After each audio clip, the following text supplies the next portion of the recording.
వాళ్ళు కూడా మారలేదంట. మీ బాబాయ్ వెళ్ళిపోతున్నారు మన వాళ్ళు వచ్చి కాదులే వేరు లేదు. వాళ్ళు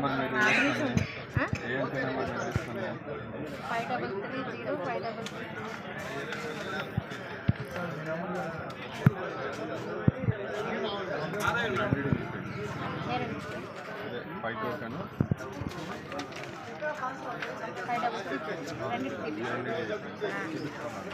వాళ్ళు ఎల్పీ నెంబర్లు మార్చుకోకుండా రిజిస్ట్రేషన్ చేయించుకున్నారు. మేము మార్చుకొని చేయించుకున్నాం. ఇద్దరికి తేడా లేదు. వాళ్ళు రాలేదు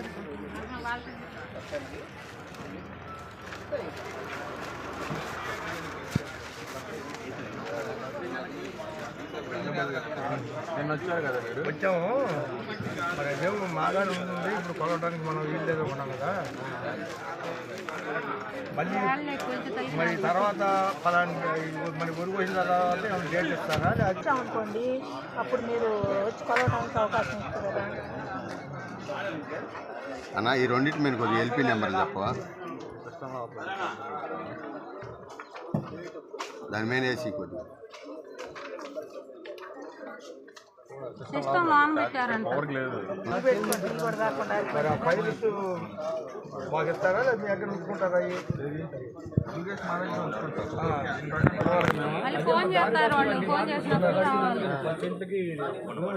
నెలపోయిన తర్వాత మీరు చెప్పండి.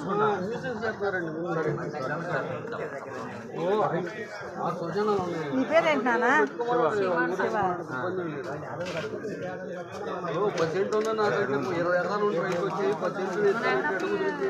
పత్తిపాడు మండలం యనమదల గ్రామం. నేను గ్రామస్తుణ్ణి. నల్లమూతి వెంకట్రావు నా పేరు. దోనాచుండూరు పోయే దారి డొంకలో గద్దె బ్రహ్మయ్య అనే ఆయనకి 10 సెంట్లు భూమి ఉన్నది. అక్కడ మేము మొత్తం 20 మంది ఉన్నాము. తలా 6 ఎకరం ఉన్న వాళ్ళమే. అయితే ఆయన శ్మశానానికి దానం ఇస్తున్నానని చెప్పి శవాలను గాలబెట్టేస్తున్నాడు. మాకు ఓపిక లేక మేము ఆగాము. మాకు ఇల్లు లేవు. మేము అక్కడ ఇల్లు వేసుకుందాం అనుకుంటున్నాము. కాబట్టి ఇది కాదని ఆయన కాకుండా వేరే మనిషిని పోయి ఇది కాదు అని అడిగాము. అడిగితే అది ఆగదు, మేము చేసేస్తామంటున్నారు. అన్నప్పుడు మేము ఇక మార్గం లేక కలెక్టర్ గారి దగ్గరికి పోయి అర్జీ పెట్టాము. కలెక్టర్ గారు ఏమన్నారంటే ఎంఆర్ఓని పోయి కలవమన్నారు. ఎంఆర్ఓని కలిసాము. కలిసిన ఎంఆర్ఓ కలవలేదు. కలవకపోతే ఇక్కడ గ్రామ సభలో కలవమన్నారు. గ్రామ సభకు వచ్చాము. ఎంఆర్ఓ గారు వెళ్ళిపోయాడు. మళ్ళీ మాకు ఏ రిజల్ట్స్ ఏమి లేదు. మేము పెట్టి దాదాపు ఇప్పటికి 20 రోజులు 25 రోజులు దాకా అవుతుంది. మాకు ఏది ఆన్సర్ రాలేదు దానికుండా.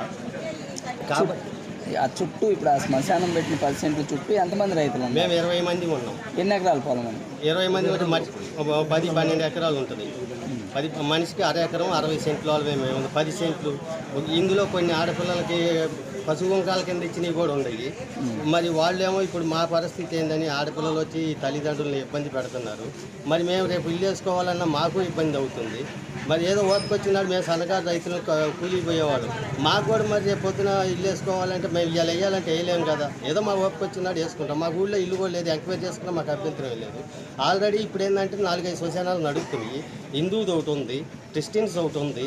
మరి హిందూ ఈ 3 శ్మశానాలు నడుస్తున్నాయి. క్రిస్టియన్స్ది ఒకటి ఉంది, ముస్లిమ్స్ది ఒకటి ఉంది. సరే వాళ్ళు కట్టుకుంటున్నారు, వాళ్ళు బ్రాహ్మణులు కట్టుకుంటున్నారు. మాకు అభ్యంతరం లేకుండా ఏడన్నా కట్టుకుంటే పర్లేదు. మరి మా చాలా మధ్యలో పెట్టి మమ్మల్ని ఇబ్బంది పెడతాం, అది కరెక్ట్ న్యాయం కాదు కదా. మరి మేము అడిగితేనో వాళ్ళు మేము కట్టేదేనో ఆపమని అన్నారు. అందువల్ల మేము కలెక్టర్ గారి దగ్గర పోయి మా బాధ చెప్పుకోవడం జరిగింది. మళ్ళీ వాళ్ళు గ్రామ సభలో రమ్మంటే గ్రామ సభలోకి వచ్చి చెప్పాము. మేము అప్లికేషన్ ఇచ్చాము. ఎంఆర్ఆర్ గ్రామ సభ పెట్టారు. గ్రామ సభ చెప్పుకుందని ట్రిబ్యునల్ వచ్చారు. చెప్పుకుందంటే ఆయన అన్నాడు, ఆయన వెళ్ళిపోయాడు అంతే. ఇక మేము ఎవరు చెప్పాలి? కుర్చీలు చెప్పుకోవాలి. మేము కుర్చీలు చెప్పటమే మనుషులుగా చెప్పేది. మాకు బతుకులు అట్ట అయింది.